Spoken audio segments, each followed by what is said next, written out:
Hello, good morning. Good morning. तो हम पहुंच गए ऋषिकेश। ऋषिकेश से हमारी केदारनाथ की यात्रा स्टार्ट होगी। ये है हमारा ऋषिकेश बस स्टैंड। हमें थोड़े केस की ज़रूरत थी तो हम एटीएम आए निकलवाना। अगर आपने रजिस्ट्रेशन करवा रखा है तो उसकी हार्ड कॉपी ज़रूर निकलवा लें।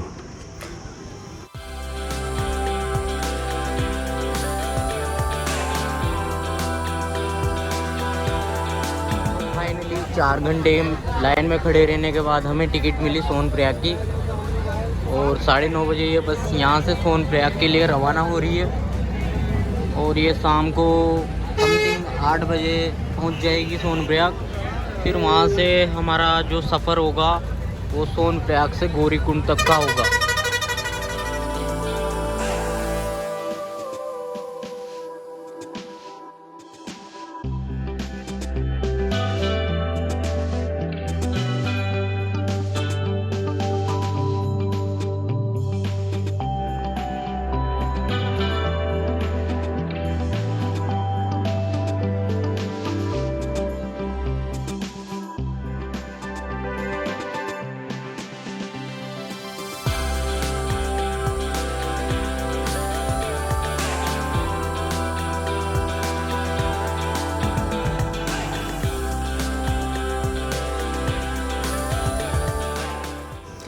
कहते हैं कि जब बाबा भोलेनाथ बुलाते हैं तो कदम अपने आप केदारनाथ की तरफ चल पड़ते हैं। ऐसा ही कुछ हमारे साथ हुआ, तो मैंने मेरे दोस्तों को कॉल लगाया और केदारनाथ जाने का प्लान बनाया।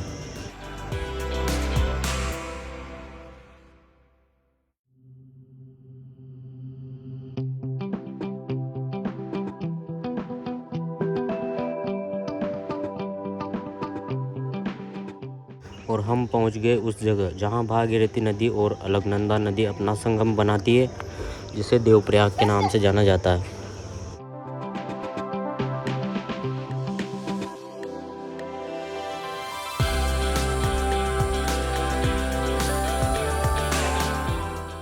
ये सफ़र हमें इतनी खुशी दे रहा था क्योंकि हमें लगता था कि कुछ ही पलों में हम बाबा भोलेनाथ के चरणों में होंगे। और जैसे जैसे हम आगे बढ़ते रहे, नज़ारे और भी खूबसूरत होते रहे। 8-9 घंटे के सफ़र के बाद हम पहुंच चुके हैं सोनप्रयाग। और जैसा कि हमने ऐसे यूट्यूब पे वीडियो वगैरह में देखा था होटल वगैरह का, तो हमने भी ऐसे सर्च किया और हमने भी ऐसे रूम लिया एक 2000 का 3 बंदों के लिए। उसमें डबल बेड वगैरह, तो रूम हम दिखाते हैं आपको। और यहाँ पे हमें काफ़ी अच्छी मतलब एक नंबर लोकेशन मिली है, जैसी हमें चाहिए थी। क्या ये देखो लोकेशन देखो आप यहाँ की। और ये इधर है अपने बाबा केदारनाथ, जो सामने पहाड़ दिख रहा है बर्फ ही बर्फ उस पर। तो चलिए हम आपको अपना रूम दिखाते हैं। और ये पार्किंग वगैरह।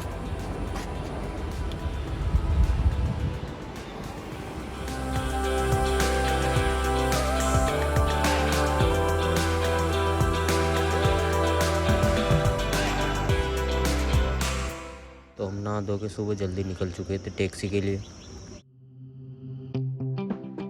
सोनप्रयाग से जो हमारा सफ़र होगा वो टैक्सी का होगा आगे।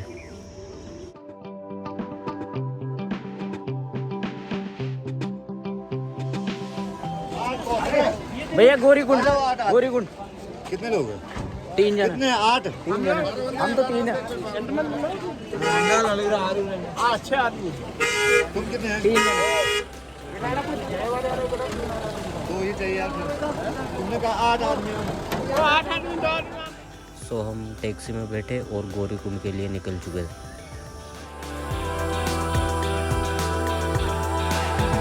तो हम पहुंच गए गौरीकुंड। अब इसके आगे का जो सफ़र होगा हमारा वो पैदल होगा।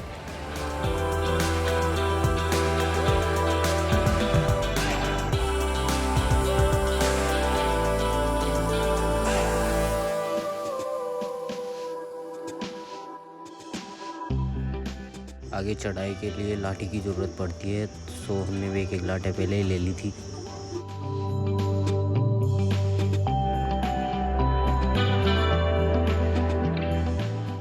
और यहाँ से जो बाबा केदारनाथ की चढ़ाई होती है वो 16 किलोमीटर की होती है, जो पैदल तय करनी होती है।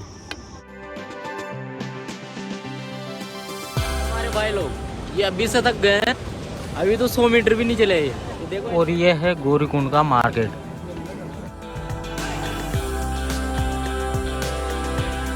हम 9 बजे से चल रहे थे, 9:30 हो गए और अभी तक 1 किलोमीटर का सफ़र तय हुआ है हमसे।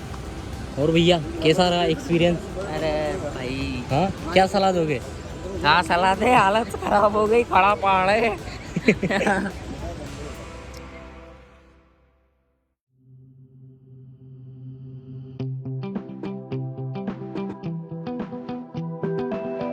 धूप की वजह से काफ़ी ज़्यादा थक चुके हैं हम। इसकी तो हालत देखो, ये तो ना घोड़ा पकड़ेगा भी थोड़ी देर बाद, तो थोड़ा नींबू पानी हो जाए। तो 4-4.5 किलोमीटर की यात्रा हमने पैदल तय कर ली थी। उसके बाद हमें भूख लगी तो सोचा कुछ खा लिया जाए। तो मैगी यहाँ पर एक प्लेट 60 रुपये की मिलती है और एक चाय मिलती है 20 रुपये की।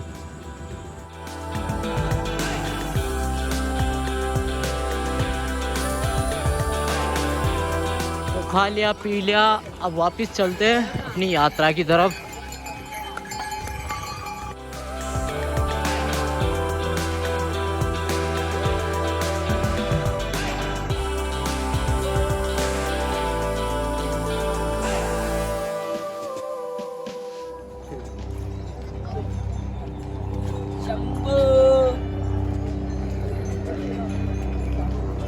जैसे हम आगे बढ़ते गए नज़ारे और भी खूबसूरत होते गए। अब इसके बाद आएगा रामवाड़ा। 6-6.5 किलोमीटर का सफ़र हमने तय कर लिया।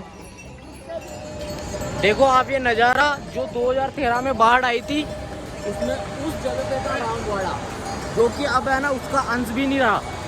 ये देखो यहीं से आया था वो पूरा पानी, वो आगे से ये मतलब ये पूरा एरिया कवर हो चुका था पानी से।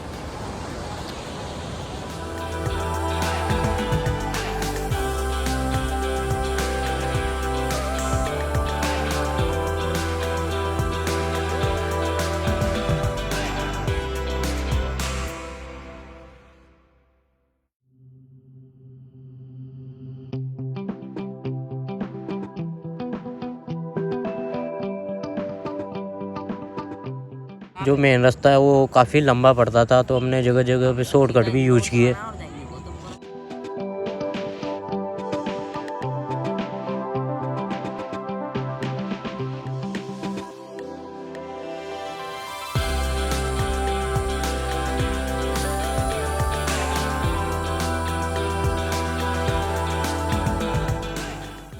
और जितनी खूबसूरती है वो आगे दिखती है, ये उतनी खतरनाक भी है।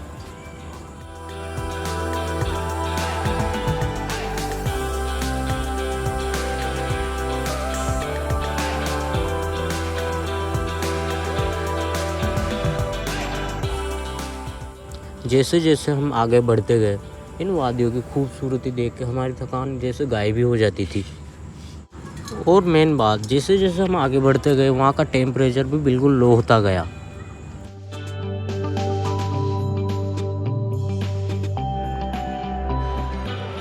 तो कल शाम की अपडेट हम आपको नहीं दे पाए थे, क्योंकि हमको चलते चलते शाम पड़ गई थी और हमारा कैमरा भी बंद हो गया था। तो हम जहाँ पहुँचे थे वहीं पर हमने कैंप ले लिया था और नाइट रुके और सुबह जल्दी उठे हम। उसके बाद हम फ्रेश हुए, सुबह नहाए धोए। अब नहा धोने के बाद अब यहाँ से निकलेंगे हम बाबा केदारनाथ के धाम। उसके रास्ते की अपडेट हम आपको देते रहेंगे। 1.5 दिन की चढ़ाई के बाद हम पहुँच गए मंदिर के बिल्कुल पास, और यहाँ से मंदिर है समथिंग 1 किलोमीटर। तो हमसे जो मेन रास्ता है उस पर तो चला नहीं जा रहा और हम यूज कर रहे हैं सोच का रास्ता।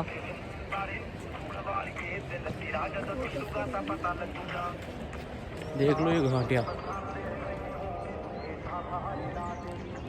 सीधे पहाड़ों पर चढ़ना है भाई। तो चल रहे हैं धीरे धीरे।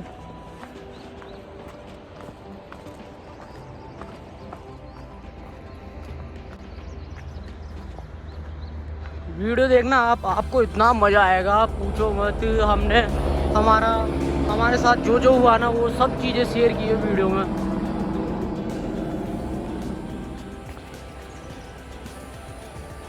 भैया कितनी दूर हो रहे हैं अभी? नजदीक ही है।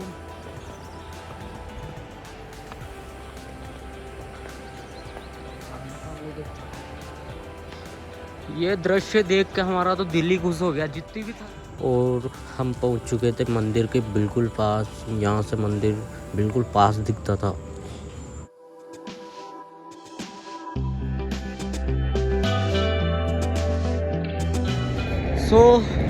आखिरकार पहुंच ही गए हम बाबा केदारनाथ के धाम। तो आपको मंदिर दिखाता हूँ मैं दूर से। ये रहा मंदिर बाबा केदारनाथ का। देखते हैं आगे क्या होता है। तो हम बाबा केदारनाथ के धाम पहुंच चुके हैं और वो रहे हमारे बाबा केदारनाथ। और जो भी यात्री हेलीकॉप्टर से आते हैं तो हेलीकॉप्टर उन यात्रियों को यहीं तक लाता है बस। इसके आगे उन्हें खुद पैदल चलना पड़ता है।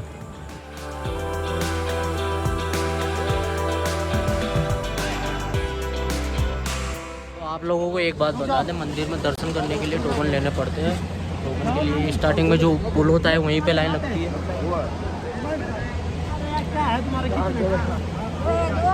टोकन वगैरह सब ले लिया। अब हम लग रहे हैं लाइन में हैं बिल्कुल हमारे सामने। ये रहे।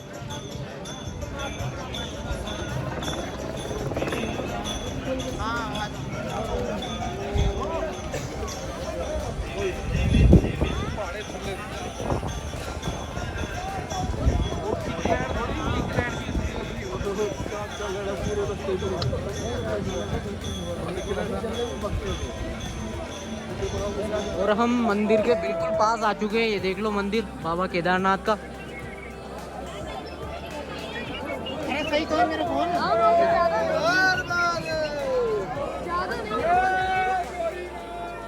और इम्पोर्टेंट बात, अंदर मंदिर में कैमरा ले जाना मना है। तो हमने जैसे तैसे करके थोड़े बहुत बाबा के दर्शन करवा ही दिए और हमारी यात्रा सफल हुई। हमें वो चीज़ मिल ही गई जिसका हम इतने दिनों से इंतज़ार कर रहे थे। और इस जगह आके हमें इतना सुकून मिला जिसकी हम कल्पना भी नहीं कर सकते। और बाबा केदारनाथ के दर्शन के बाद हमें जाना था बाबा भैरवनाथ के। तो हम शाम तो पड़ ही चुकी थी हमें और वहाँ का टेम्परेचर भी बिल्कुल लो हो चुका था। तो हमने सोचा बाबा भैरवनाथ के सुबह दर्शन करेंगे। तो इस वजह से हमने वहाँ पे कैंप लिया और कैंप में चले गए। और शाम को संध्या के समय आरती के टाइम वापस आए हम।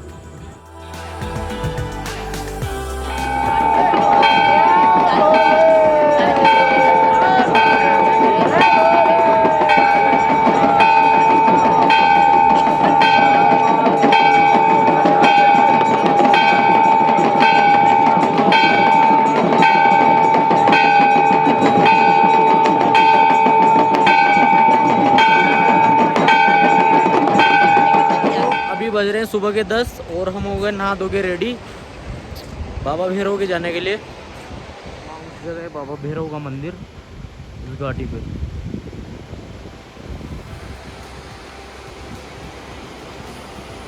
तो थोड़ी चढ़ाई के बाद हम पहुंच गए बाबा भैरवनाथ के मंदिर। ये यहाँ रहते हैं अपने बाबा भैरवनाथ। और यहाँ से जो व्यू आता है मतलब क्या बताएं आपको, इतना सुंदर दिखता है ना। ये देखो आप एक बार देखो, ये रहा कैलाश पर्वत।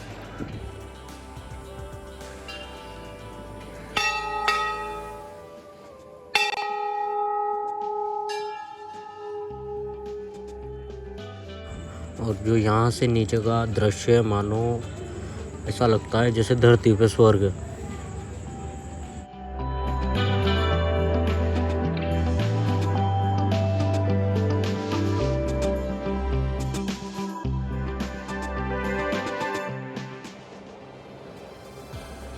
ये रहे हमारे बाबा केदारनाथ। और ऐसा कहा जाता है कि अगर आपने केदारनाथ बाबा के दर्शन कर लिए तो उसके बाद आपको भैरव बाबा के दर्शन करने ही पड़ेंगे, तभी आपके दर्शन माने जाएंगे। देखो बाबा भैरवनाथ के यहाँ कितने श्रद्धालु आए हुए हैं। ये देखो इन भैया को ये लोग की बना रहे हैं। जय शंकर, हर हर महादेव। चलो बहुत ही शानदार नज़ारा है यहाँ का।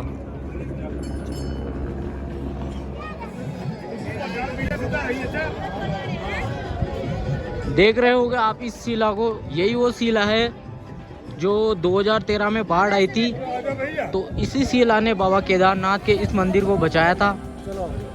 और लोग आज इसको भीमशिला के नाम से जानने लग गए, इसकी पूजा करने लग गए।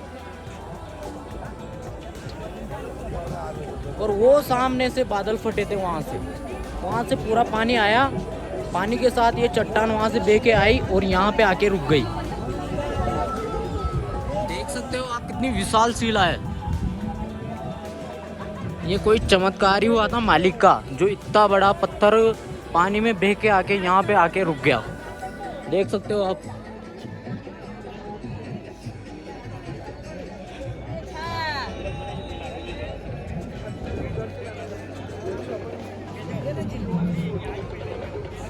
और मंदिर के बारे में आपको थोड़ा बता दूं, सुना है कि जब महाभारत खत्म होने के बाद पांडव भगवान शिव से मिलने आए थे, तो भगवान शिव ने मिलने से मना कर दिया था और बोला था कि आप अपनों से युद्ध करके आए।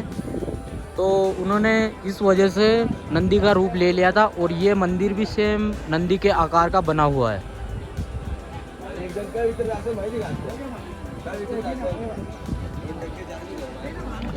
और इसी के साथ हमारी यात्रा ख़त्म होती है और हम निकलते हैं अपने घर की तरफ।